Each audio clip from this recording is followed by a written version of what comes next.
In September 1683, the gates of Vienna stood beneath the shadow of one of the largest armies Europe had ever seen. From the east came the Ottoman Empire, a force of more than 120,000 soldiers, led by Grand Vizier Kara Mustafa Pasha, determined to bring Central Europe to its knees. For nearly 3 centuries, the Ottoman Empire had been the unstoppable power of the world, conquering Constantinople, reaching deep into the Balkans, and defeating empire after empire. Now, Vienna, the beating heart of the Habsburg realm, was their next prize. If Vienna fell, the road to Germany, France, and perhaps all of Western Europe would stand wide open. The Emperor Leopold I and his court fled the city, leaving behind a garrison of just 15,000 men under the command of Count Ernst Rüdiger von Starhemberg. They were to defend the city at any cost. Behind the thick walls of Vienna, soldiers and citizens alike braced for the storm to come. In July 1683, the Ottomans arrived, an endless sea of tents and banners covering the plains outside Vienna. Drums thundered through the valleys.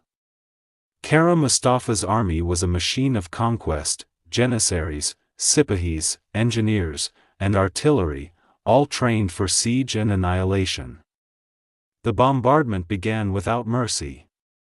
For 60 long days, cannons roared day and night, shaking the earth and shattering the once mighty walls. Houses turned to dust, fires spread across the city, and the air grew thick with smoke and fear. Inside, food began to vanish. Horses were slaughtered for meat, even dogs and rats became a meal for the desperate. But Count Starhemberg refused to surrender. Each night he walked along the walls, encouraging his soldiers, promising that help would come, though no one knew from where or when. Outside, Kara Mustafa waited patiently. He believed that hunger, not force, would break Vienna. He forbade his men to loot, keeping them disciplined, expecting the city to collapse from within. He sent word to the Sultan in Istanbul that victory was close, that soon the banner of the Prophet would rise above the cathedrals of Europe. But across the plains of Poland, another banner was being raised. King John III Sobieski, a seasoned commander and devout defender of Christendom, had received the emperor's plea for aid. The Polish parliament, the Sejm, hesitated, many feared confronting the Ottomans directly. But Sobieski stood firm. He knew that if Vienna fell, Poland would be next. He declared before his men, "To save Vienna is to save Europe itself."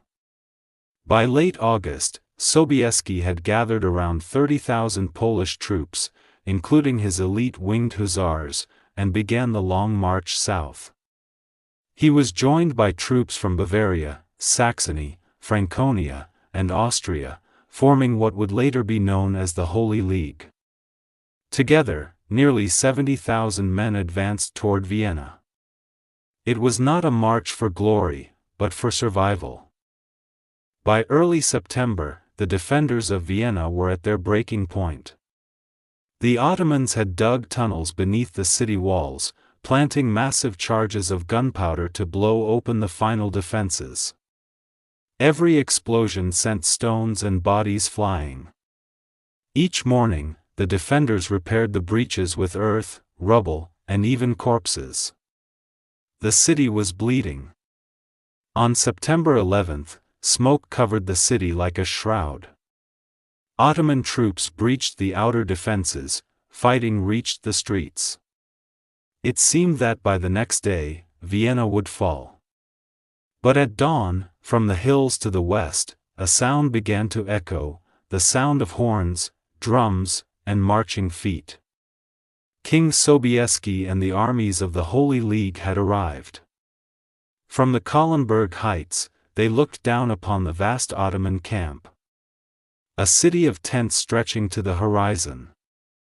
Sobieski ordered a full mass to be held, and as the sun rose, he gave his men a single command.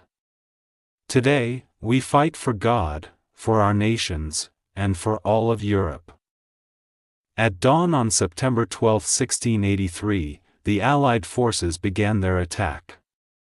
The left flank, under Charles of Lorraine, engaged the Ottomans first, fierce fighting through forests and hills. Austrian and German infantry pressed forward slowly, pushing back Ottoman skirmishers.